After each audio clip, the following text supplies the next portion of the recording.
Let all you do be done with love. 1 Corinthians chapter 16 verses 14. Hello beautiful family, warmest welcome back again to the Lovia Stats channel. Thank you so much for coming back. So it has been quite a minute since we had this delicious and smoky jollof rice. So we are going to make this happen today, and this recipe comes with a very simple and easy way to make your jollof stew as well.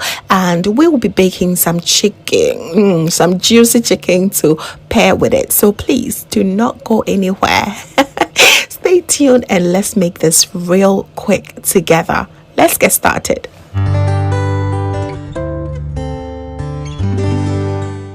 So let's go through our ingredients one after the other. I guess you already guessed that I'm going to use yasmin. Yes, I use 1 kilo of long grain yasmin rice, and here I have about 8 pieces of fresh tomatoes. I also use 1 tablespoon and a half of tomato paste. I have some bell peppers here. I love the red bell peppers with my jollof. It gives it that beautiful color. And I have my curry, bay leaves, nutmeg, and blended ginger, garlic, and some onions and anise seed. And I have some cooking olive oil, chopped onion. I also use some chicken stock, which I also forgot to show here. I will show it later on. And here is some seasoning for the chicken. We will be baking some chicken as well, okay? And a little bit of salt, of course. Let's get started by cutting off the tomatoes.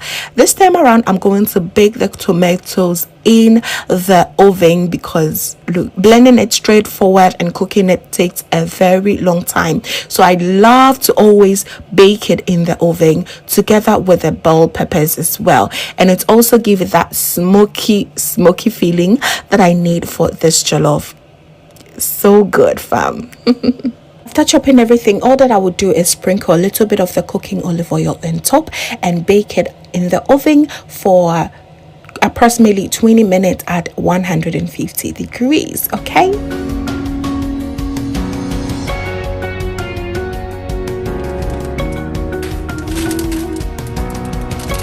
Right now, it is time for us to clean our chicken very well and season it, and we're going to bake it. This is actually a bonus recipe attached to this jollof recipe, okay?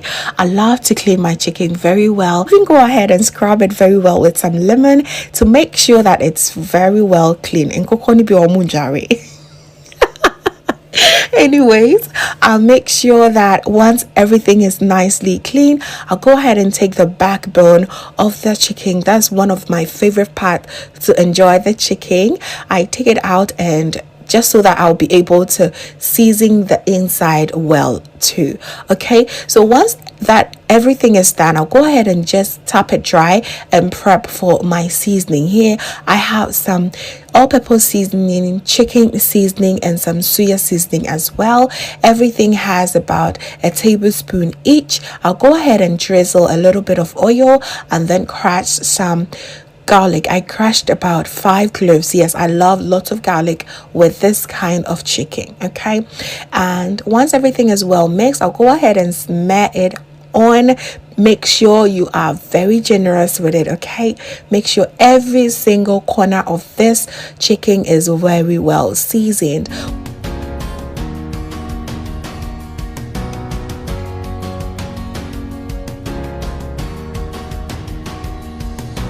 So once that the chicken has been seasoned well, I'll go ahead and put it in a tray and put it in the fridge for about the time that the tomato and the bell peppers will be out of the oven, okay? So about 30 minutes.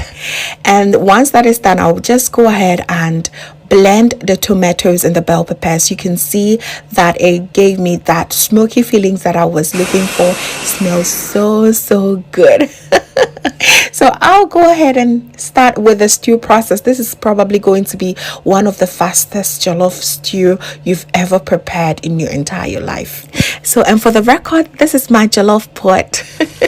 I love to make my jollof in this pot so much. So in that pot, I just added my cooking olive oil and some onions and the blended ginger garlic and the anise seed. Here I also added a tablespoon of powdered pepper, and just make sure that it's all mixed well, and added a tablespoon of tomato paste. That's all you need for this recipe right here. Once your tomato paste goes in, it's very advisable to add your curry powder directly to remove that sourness, that comes with it. So you go ahead and cook it for about 10 minutes, and then add your blended bell peppers and the tomatoes that we baked in the oven in the beginning of this video. Okay, building up a bit more of flavors, I'm going to scoop about 2 tablespoons of my chicken stock that I had in the fridge.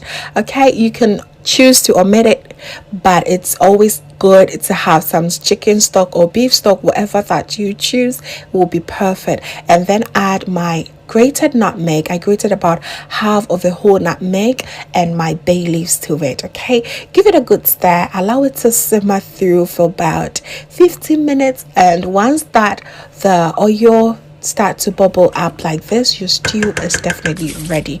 Right now, all that you have to do is go ahead and wash your rice. Okay, wash your rice very well until it becomes very crystal clear, and then you go ahead and add it to your stew. What you go ahead and give it a stir, and this is exactly how it should feel like. Okay, you don't have to use too much water with this one once you get this consistency, and it's also really very dependent on the type of rice you choose to use. Jasmine rice does not really need a lot of water. All it needs is heat. Okay, so it really depends on the type of rice you choose to use. Okay, so all that you have to do is also taste for salt and add the amount of salt you prefer. I added a tablespoon and it was good for me. I cover it and allow it to cook until all that excess water on the rice were just evaporated. Okay, so now it's time for me to sprinkle a little bit of spring onions. It's optional. If you do not like it, please do not use it. Just sprinkle a little bit of it, and this time around cover it with a parchment paper for another 15 minutes on a low to medium heat. If you do not have parchment paper, you can use a clean cloth or aluminium foil. It works so well. And all this while we were baking our chicken as well. Chicken really take a time to bake. I bake it at 160 degrees for close to 30 minutes, and it was so fine. So yes, everything came together very well on time. Okay, covering the jollof with your parchment paper, all you will need is about 15 to 20 minutes, not more. Your jollof should be ready, and it's always advisable to use the low to medium heat just so that you will be in control of your jollof rice. Okay, so it's done and we're going to plate it. And no, this is not for just one person. It was for me and the kids, 3 kids. We all enjoy in the bowl. We missed eating together. Our chicken also went right on top. It was just so good.